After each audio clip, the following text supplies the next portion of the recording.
Hello friends, welcome to చందమామ కథలు by RK. ఇప్పుడు చెప్పబోయే కథలలో మొదటి కథ మరుగుజ్జు పిశాచాలు. ఈ కథను రాసిన వారు శ్రీ మాచిరాజు కామేశ్వరరావు గారు. కనకయ్య కూతురికి పెళ్లి నిశ్చయమైంది. కానీ కూతురు పెళ్లి తన ఇంట చేస్తే ఊళ్ళో అందరినీ పిలవలసి వస్తుందని లోభైన కనకయ్య మరో ఊర్లో ఏర్పాటు చేసి పెళ్లి కొడుకు వైపు వాళ్ళు అలా కోరారు అని అడిగిన అందరితోనూ బొంకాడు. పెళ్లి 2 రోజులుందనగా పెళ్లి ఏర్పాట్లు చూడటానికి తన కొడుకును పంపి రేపు పెళ్లి అనగా కనకయ్య తన భార్యను కూతురుని వెంటబెట్టుకుని అతి ముఖ్యులైన బంధువులతో 2 ఎడ్ల బండిలో ప్రయాణమయ్యాడు. మామూలు పరిస్థితుల్లో అయితే వాళ్ళు ఆ రాత్రికే గమ్యస్థానం చేరి ఉండవలసినది. కానీ దారిలో ఒక ఎద్దుకు జబ్బు చేసింది. దాన్ని ఎవరి ఇంటనో దిగవిడిచి మరొక ఎద్దును కుదుర్చుకుని కాలయాపన కావడంతో సూర్యాస్తమయం అయి బాగా చీకటి పడేసరికి సగం ప్రయాణం కూడా పూర్తి కాలేదు. తన కొడుకు ఆ ఊళ్ళో సత్రానికి అద్దె ఇచ్చి అందరి కోసం వంట కూడా చేయించి ఉంటాడు. అంతా దండగా అంటూ కనకయ్య అదే పనిగా వాపోయాడు. దీనికి తోడు వర్షం మొదలైంది. బాగా వర్షం పడి కాసేపటి కాగింది. దారంతా బురద రుచును. దారి పక్కన ఉన్న శ్మశానం నుంచి నక్కల కూతలు, గుడ్లగోపుల అరుపులు భయంకరంగా వినిపిస్తున్నాయి. గతుకుల దారిన పోతున్న ఆ బండి అకస్మాత్తుగా ఒక పక్కకు ఒరిగింది. అటు పక్క చక్రం బురదగుంటలో దిగబడింది. అందరూ కలిసి బండి దిగి బండిని గోతు నుంచి బయటికి లాగడానికి ప్రయత్నించారు. కానీ ఎంత ప్రయత్నించినా లాభం లేకపోయింది. ఇంతలో కనకయ్యకు పెద్ద కోలాహలం వినిపించింది. బండి గూడు మీద ఎవరో దూకినట్టయింది. కనకయ్య పైకి చూసి నిర్ఘాంతపోయాడు. గూడు మీద కొన్ని మరుగుజ్జు పిశాచాలు చేరి పల్టీలు కొడుతున్నాయి. ఎవరు మీరు అని కనకయ్య వాటిని అడిగాడు. మేం మరుగుజ్జు పిశాచాలం. మీరు ఇలా వల్లకాటికి ఏం పని మీద వచ్చారు అని పిశాచాలు అడిగాయి. కనకయ్య ధైర్యం తెచ్చుకుని వల్లకాటికి రావటానికి మాకేం కర్మ, రేపు మా అమ్మాయి పెళ్ళి పక్క ఊర్లో అన్నాడు. పెళ్ళో పెళ్ళి, అరిసెలో అరిసెలు, బూరెలో బూరెలు అంటూ మరుగుజ్జు పిశాచాలు నృత్యాలు చేశాయి. ఏం పెళ్ళో, బండి బురదగంటలో ఇరుక్కుపోయి పైకి రాకుండా ఉన్నది అన్నాడు కనకయ్య. పెళ్లికి మమ్మల్ని కూడా తీసుకుపోయేటట్టుంటే మేము క్షణంలో బండిని పైకి లాగుతాం అన్నాయి పిశాచాలు. బండి పైకి లాగండి, మిమ్మల్ని తప్పకుండా పెళ్లికి తీసుకుపోతాం అన్నాడు కనకయ్య. అందరూ బండిలో ఎక్కి కూర్చున్నారు. పిశాచాలు బండి గూడు మీద నుంచి కిందికి దూకి బండిని పైకి తోసేశాయి.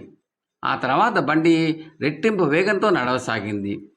బంధువుల్ని తప్పించుకుని పెళ్లికి ఈ పిశాచాలను వెంట తీసుకుపోతున్నావు అని కనకయ్యను అతని భార్య అయితే పొడిచింది. నీ మొహం, మనం ఆ ఊరు చేరేసరికి తెల్లారిపోతుంది. పిశాచాలు తమ దారిని తాము పోతాయి అన్నాడు కనకయ్య. బండి పోతున్న వేగం చూస్తే కోడి కూసే లోపల చేరిపోయేటట్టున్నాం. అప్పుడేం చేస్తావు? ఈ పిశాచ అతిథులకు మర్యాదలు చేయటం నా వల్ల కాదు, అదేదో నువ్వే చూసుకో అన్నది కనకయ్య భార్య. ఆడవాళ్లకు ఆలోచనా శక్తి ఆవగింజంత కూడా ఉండదు. బండి ఊరు చేరగానే భద్రకాళి గుడి దగ్గర ఆగి, ఇక్కడే పెళ్ళి, అందరూ లోపలికి పదండి అని పిశాచాలతో అంటాను. అంతే, పిశాచాలు కాలికి బుద్ధి చెబుతాయి అంటూ కనకయ్య విరగబడి నవ్వాడు. కనకయ్య భార్య తన భర్త తెలివికి సంతోషిస్తూనే పైకి చిరాకు నటిస్తూ, నెమ్మదిగా మాట్లాడు, అవి వినగలవు అన్నది. తర్వాత వాళ్ళు నిద్రపోయారు. ఏదో కుదుపుకు వాళ్ళు మేలుకునేసరికి పూర్తిగా తెల్లవారి ఉన్నది. కనకయ్య బండి కుదుపులకు ఒళ్ళంతా హూనమై నిద్ర కళ్ళతో బండి దిగి చూస్తే బండి ఇంకా రాత్రి దిగబడిన గోతులోనే ఉంది. నువ్వు నన్ను అనవసరంగా వాగించావు. నా మాటలు విని పిశాచాలు బండిని తెల్లవార్లు గుండ్రంగా తిప్పి మళ్ళీ గోతులోకి తోసాయి అని కనకయ్య భార్యను తప్పుపట్టాడు. కథ సమాప్తం.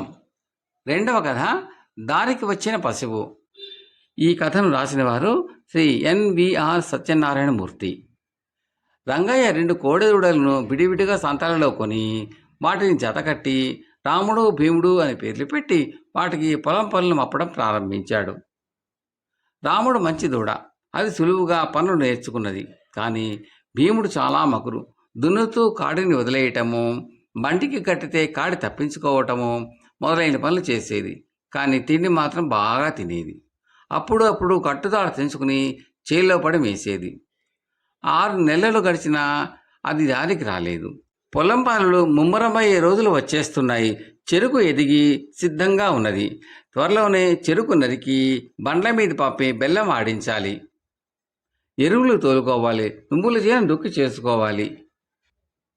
భీముణ్ణి దారికి తీసుకురావడం గురించి బాగా ఆలోచించి రంగయ్య భీముణ్ణి తెలకల తిరుపతికిచ్చి 2 రోజుల పాటు నూనె గానుగ వాడుకోమన్నాడు. రోజంతా కళ్ళగంతలు కట్టించుకుని గానుగ తిప్పుతూ ఉంటే భీముడికి ప్రపంచమంతా అంధకారం అయిపోయింది. దానికి తోడు తన వెంట రాముడు లేడు. తిరగకుండా ఆగితే కర్రతో బాతున్నాడు తిరుపతయ్య. 2 రోజులు 2 యుగాలు అనిపించాయి భీముడికి. 3వ రోజు రంగయ్య భీముణ్ణి ఒంటెద్దు బండి వీరడికి ఇచ్చి 2 రోజులు వాడుకోమన్నాడు. రెండెడ్ల బండి కాడిలాగా ఒంటెద్దు బండి కాడి తప్పుకోవటానికి వీలుగా ఉండదు. ఎరువుల బస్తాలన్నీ కరణం గారింటికి, మునసబు గారింటికి, మరికొన్ని ఇళ్లకు ఒంటెద్దు బండిలో భీముడే లాగవలసి వచ్చింది. భీముడికి ఆ 2 రోజులు యమాయాతన అనిపించింది. వీరడి దగ్గర 2 రోజులు ఉంచిన తర్వాత రంగయ్య భీముణ్ణి చేదల మూట తిప్పుకునేందుకు చలమయ్యకు అరువిచ్చాడు. చేదల మూట తిప్పడానికి భీముడు ఎండలో తిరగవలసి వచ్చింది. ఇంతకన్నా నూనె గానుగ తిప్పటమే నయం అనిపించింది. ఎందుకంటే అది నీడలో పని. కళ్ళు చెమటలు పట్టి నోట నురుగులు వచ్చినా చలమయ్య భీముడి చేత 2 రోజుల పాటు ఎండలో పనిచేయించాడు. ఆ తర్వాత రంగయ్య భీముణ్ణి 2 రోజుల పాటు ఒంటి చేత నూతినీళ్లు తోడటానికి నూకన్నకు అరివిచ్చాడు. ఇది మరీ కష్టమైన పని. భీముడు ముందుకు వెళితే నీళ్ల గుణ నీళ్లతో బయటికి వస్తుంది. మళ్ళీ తాను వెనకకు వెళితే గూన నీటిలో దిగుతుంది. ఈ విధంగా నూకన్న భీముడి ఎండలో బుద్ధస్తమానము వెనక్కు ముందుకు అదే పనిగా నడిపించాడు. 2 రోజులు ఇలా బాధపడ్డ మీదట 2వ రోజు సాయంకాలం రంగయ్య వచ్చి భీముడిని తల ఇంటికి తోలుకుపోయాడు. 8 రోజుల అనంతరం రాముడు కనిపించగానే భీముడికి అమితమైన ఆనందం కలిగింది. ప్రాణం లేచి వచ్చినట్టయింది. ఇతరుల కన్నా తన యజమాని శ్రద్ధగా బేళ్లకు కుడితి, దాణ, పచ్చిగడ్డి పెడుతూ ఉంటే భీముడి ప్రాణానికి ఎంతో హాయిగా అనిపించింది. ఎండలో పనిచేయటం లేదు. ఎప్పుడూ నీడనే కట్టి ఉంచేవారు. భీముడు సులువుగా దారికి వచ్చి రాముడితో సమంగా పొలం పనులు అన్నీ నేర్చుకున్నాడు. కథ సమాప్తం. 3వ కథ శక్తి యుక్తి. ఈ కథను రాసిన వారు శ్రీ బొక్కలంక కిషోర్ గారు. అవంతి రాజ్యంలోని అమరపురం అనే గ్రామంలో శంభుమిత్రుడు అనేవాడు ఉండేవాడు. అతడికి తాను తండ్రికి తగ్గ కొడుకు అనిపించుకోవాలని ఉండేది. శంభుమిత్రుడి తండ్రి అమరనాథుడు తాను సామాన్య పౌరుడు అయినప్పటికీ ప్రజల మన్ననలు అందుకున్నాడు. ఆయన కాలంలో అవంతి రాజ్యానికి చక్రనేమి అనే క్రూరుడు రాజుగా ఉండేవాడు. అతడు ప్రజాధనాన్ని తన విలాసాలకు ఖర్చు పెడుతూ ప్రజల ఇబ్బందులేవి పట్టించుకునేవాడు కాదు. అలాంటి పరిస్థితులలో అమరనాథుడు తన గ్రామ ప్రజలకు ఎంతో సేవ చేశాడు. తన బండి మీద రోగులను రాజధానికి తీసుకుపోయి వైద్యం చేయించేవాడు. తన శక్తి కొద్దీ పిల్లలకు ఉచితంగా విద్య నేర్పేవాడు. గ్రామస్తులను కూడగట్టుకుని గ్రామంలోని రహదారులు బాగు చేసేవాడు. ఈ విధంగా అతడు అమరపురంలో చెరగని కీర్తి సంపాదించుకున్నాడు. అమర్నాథుడి మరణానంతరం శంభునాథుడు కూడా ప్రజాసేవ చేసి కీర్తి తెచ్చుకోవాలని అభిలషించాడు. అయితే అతడి కాలం వచ్చేసరికి చక్రనేమి కుమారుడు వినయవర్మ రాజు అయ్యాడు. అతడు తన తండ్రిలాగా కాక ప్రజాక్షేమాన్ని దృష్టిలో పెట్టుకుని అనేక ప్రయోజనకరమైన పనులు చేశాడు. అందువల్ల అమరపురంలోని అందరికీ విద్య, వైద్యం వంటి సదుపాయాలు సమకూరాయి. దానితో శంభుమిత్రుడికి తాను ప్రజాసేవ చేసి పేరు పొందే అదృష్టం లేకపోయిందే అనే చింత పట్టుకున్నది. ఇలా ఉండగా ఒకనాడు బాటసారులు 2 అమరపురానికి వచ్చారు. దాపులని ధర్మసత్రం ఏదీ లేకపోవడం వల్ల ఏమి చేయడమా అని వాళ్ళు యోచించసాగారు. ఇంతలో సంగతి తెలుసుకున్న శంభుమిత్రుడు వారిని ఆ రాత్రి తన ఇంట ఆతిథ్యం స్వీకరించవలసిందిగా కోరాడు. బాటసారులు అందుకు సంతోషంగా అంగీకరించారు. రాత్రి భోజనాలయ్యాక బాటసారులు శంభుమిత్రుడి పరోపకార బుద్ధిని ఎంతగానో మెచ్చుకుని అతన్ని గురించిన వివరాలు అడిగారు. శంభుమిత్రుడు తన గురించిన వివరాలు చెప్పి, నా తండ్రి అమరనాథుడిలాగా ప్రజాసేవ చేసి కీర్తి గడించాలని నా కోరిక. కానీ ఆ అవకాశం ఏమీ రావటం లేదు. కొత్త రాజుగారి పరిపాలనలో అన్ని సౌకర్యాలు ప్రజలకు అందుబాటులోకి వచ్చాయి. ఇక్కడ ధర్మదత్తం లేకపోబట్టే నా పరోపకార బుద్ధిని మీరు గుర్తించే వీలు కలిగింది అంటూ వాపోయాడు. దానికి ఆ 2 బాటసారుల్లో ఒకడు, రాజుగారు ప్రజోపయోగ కార్యక్రమాలను చేయడం మీకు బాధ కలిగిస్తున్నదన్నమాట అన్నాడు వ్యంగ్యంగా. అలాగని కాదు, నాకు ప్రజాసేవ చేసే అవకాశమే లేదే అని నా చింత అన్నాడు శంభుమిత్రుడు. అందుకు 2వ బాటసారి నవ్వి, అయ్యా, మన రాజుగారు ప్రజాక్షేమానికే పాటుపడుతున్నారు. మీ తండ్రి గొప్పవాడు గనక మీరు ప్రజలకు మేలు చేసినా చేయకున్నా వాళ్ళు మిమ్మల్ని గౌరవిస్తారు. కానీ మన రాజుగారి సంగతి అలా కాదు. ఆయన తన తండ్రికి గల చెడ్డ పేరును పోగొట్టడానికి తన శాయశక్తులా కృషి చేస్తున్నారు అన్నాడు. స్తెంభమిత్రుడు ఏమీ మాట్లాడలేదు. మర్నాటి ఉదయం బాటసారులు ఇద్దరూ వెళ్ళిపోయారు. ఇది జరిగిన కొన్నాళ్లకు సింహమిత్రుడు ఒక రోజున అన్నదానం చేయ తలపెట్టాడు. అదే రోజున రాజధానిలో రాజుగారి చేత అన్నదానం చేయబడుతుందని చాటింపు వేయబడింది. ఆ తర్వాత సింహమిత్రుడు ఆ గ్రామంలో తన తండ్రి పేరు ధర్మసత్రం కట్టిస్తున్నట్టు మిత్రులందరికీ చెప్పాడు. అతని కీర్తికాంక్ష ఎరిగిన వాళ్ళు ఆ పని అతడి శక్తి మించినది అని వారించ చూశారు. కానీ సింహమిత్రుడు వాళ్ళ మాటను కాదని సత్రం నిర్మించే పని ఆరంభించిన మర్నాడే రాజుగారి మంది మార్బలం అమరపురం చేరింది. రాజు వినయవర్మ తన తండ్రి పేర అమరపురంలో ధర్మసత్రం కట్టించబోతున్నట్టు వాళ్ళు అందరికీ చెప్పారు. నా తండ్రి పేరు చిరస్థాయిగా ఉండగలందుకు సత్రం కట్టిద్దామనుకున్నాను. మహారాజు గారు ఆ అవకాశం పోగొట్టాడు అని సింహమిత్రుడు గ్రామ పెద్దలకు తన బాధ చెప్పుకున్నాడు. అయితే కొద్ది రోజుల్లోనే అతడు మరొక ఆలోచన చేశాడు.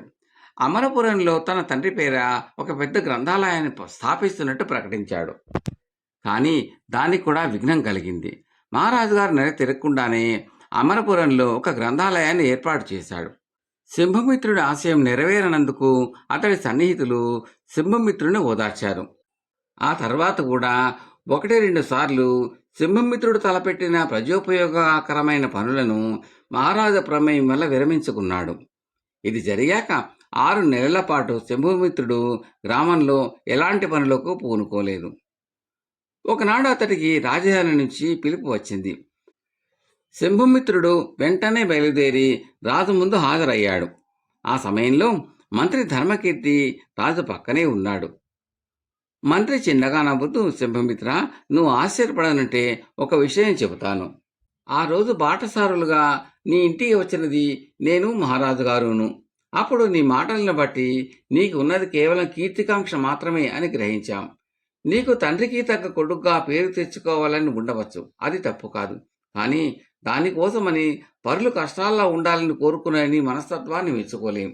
మన కీర్తి ముఖ్యం కాదని, ప్రజాక్షేమమే ముఖ్యమని నీకు తెలియచెప్పడం కోసం అడుగడుగున నీకు అడ్డుపడుతూ వచ్చాం. ఎలా ఉంది మన మహారాజు గారి పథకం అన్నాడు. దానికి సింహమిత్రుడు వినయంగా, మహారాజు గారు క్షమించాలి. ఆ బాటసారులు మీరేనని నేను అప్పుడే గ్రహించాను. నా ఇంటి అతిథ్యం స్వీకరించిన వారు ఎవరూ కూడా నన్ను విమర్శించరు. ఆ రోజు రాజుగారి దాతృత్వాన్ని సమర్థించి నన్ను విమర్శించినప్పుడే నిజమేమిటో నేను ఊహించాను. పైగా నేను చేపట్టదలసిన కార్యక్రమమే రాజుగారు చేపడుతున్నారు అంటే అది యాదృచ్ఛికమని అనుకునేటంత అవివేకిని కాను అన్నాడు. ధర్మకీర్తి కోపంగా, మరైతే మాతో పోటీగా అన్నట్టుగా ప్రతి పర్యాయము ఏదో ఒక కార్యక్రమాన్ని ఎందుకు చేపట్టావు? రాజుగారితో పోటీ పడడం అవివేకం కాదా అని అడిగాడు. అందుకు సింహమిత్రుడు, మరొకసారి క్షమించవలసిందిగా కోరుతున్నాను. మన కీర్తి కంటే ప్రజలకు మేలు కలగడమే ముఖ్యమని నాకు ఆనాడే జ్ఞానోదయమైంది. అందుకే నేను ఒక పథకం ప్రకారం కార్యక్రమాలు మొదలుపెట్టాను. నేను చేయలేని పనులు ఎన్నో చేయబోతున్నట్టు బహిరంగంగా ప్రకటించాను. ఆ పనులన్నిటినీ మహారాజు గారు నాతో పోటీకి దిగి పూర్తి చేశారు. ఆయన పూనుకోకపోతే నిజానికి నేను ఎలాగో విరమించుకునేవాణ్ణి. నాలాంటి సామాన్యుడికి గ్రంథాలయాలు, ధర్మసత్రాలు నిర్మించడం శక్యం కాని పని. ఇప్పుడు అమరపురంలో తమకు ఏదైనా కావాలి అంటే ప్రజలు నా దగ్గరకు వచ్చి, సింహమిత్ర, నువ్వు సంకల్పించుకుంటే చాలు ఆ పని జరిగిపోతుంది అంటున్నారు అన్నాడు. ఈ సమాధానానికి రాజు వినయవర్మ మండిపడి, అయితే మా శ్రమను, ధనాన్ని నీ కీర్తి కోసం ఉపయోగించుకుంటున్నావన్నమాట అని అడిగాడు. లేదు మహారాజా, అది వారిలో నేను కలిగించిన నమ్మకం మాత్రమే. ఈ పనులు రాజుగారితో చెప్పి చేయిస్తున్నాను అని నేను వారితో అని ఉంటే నాకు తప్పక ఎంతో కీర్తి లభించి ఉండేది. కానీ నేను అలా చేయలేదు అన్నాడు సింహమిత్రుడు. ఆ మాటలకు వినయవర్మ ఎంతో సంతోషించి, శభాష్ సింహమిత్ర, నేనే నిన్ను తప్పుగా అర్థం చేసుకున్నాను. నువ్వు నిజంగా తండ్రిని మించిన కొడుకువే. నీ తండ్రి తన శక్తి కొద్దీ ప్రజలకు సహాయపడితే నువ్వు నీ యుక్తి కొద్దీ సహాయపడ్డావు అన్నాడు. ఆ తర్వాత ఆయన సింహమిత్రుడిని ఘనంగా సన్మానించి అతడికి ప్రజాసేవకుడుగా పేరు తెచ్చుకునే అవకాశం కూడా కలిగించాడు. కథ సమాప్తం. 4వ కథ, గొప్పలు. ఈ కథను రాసిన వారు శ్రీ రామవరపు గణేశ్వరరావు గారు. సంతలో తమకు అవసరమైన సరుకులు కొనుగోలు చేసేందుకు వెళుతూ చీకటి పడడంతో దారిలోని ఒక సత్రంలో ఒక ఆవుల కాపరి, తోటమాలి, పహారావాడు ఆ రాత్రికి బస చేశారు. ముగ్గురు మాటల సందర్భంలో తమ వృత్తులేవో తెలుసుకున్నారు. ఆ తర్వాత ఎవరి గొప్ప గురించి వాళ్ళు ఇలా డప్పు కొట్టుకోసాగారు. నేను ఆంబోతులా రంకె వేశానంటే చుట్టుపక్కల కోసు దూరంలో గడ్డి మేస్తున్న పశువులు కూడా ఎక్కడివక్కడే చెల్లాచెదురుగా పారిపోవలసిందే అన్నాడు మొదటివాడు. అది సరే, నేను వేట కుక్కల భూ భూ అని అరిచానంటే తోటలో దొరపడ్డ దొంగ భయంతో చెట్టెక్కవలసిందే. ఒకవేళ ఏపులో దారిదేపాటు వస్తే తోక ముడిచి నాలుగు కాళ్ల సవారి మీద అడవికేసి పరిగెత్తవలసిందే అన్నాడు రెండోవాడు. మూడోవాడు, ఓస్ అంతేనా, నేను కోడిలాగా అర్ధరాత్రి వేళ కుక్కరకో అని కూశానంటే తూర్పున సూర్యుడు అప్పటికప్పుడు ఉదయించాల్సిందే అన్నాడు. సత్రం అరుగు మీద ఒక మూలగా పడుకున్న వేటగాడొకడు వాళ్ళ గొప్పలు విని ఒక ఆట పట్టిద్దామని పులిలాగా పెద్దగా గండ్రించాడు. అంతే, నిజంగా పులి వచ్చి సత్రంలో చేరిందేమని భయపడ్డ ముగ్గురు వెంట తెచ్చుకున్న వస్తువులు అన్నీ అక్కడే వదిలిపెట్టేసి తలా ఒక దిక్కు పరిగెత్తారు. కథ సమాప్తం. ఈ కంటెంట్ మీకు నచ్చితే లైక్ చేయండి, బంధుమిత్రులకు షేర్ చేయండి, సబ్స్క్రైబ్ చేసి గంట సింబల్ కాల్ కూడా తప్పనిసరిగా నొక్కండి. మీ విలువైన అభిప్రాయాలు, కామెంట్లు తప్పక తెలపండి. Thank you very much.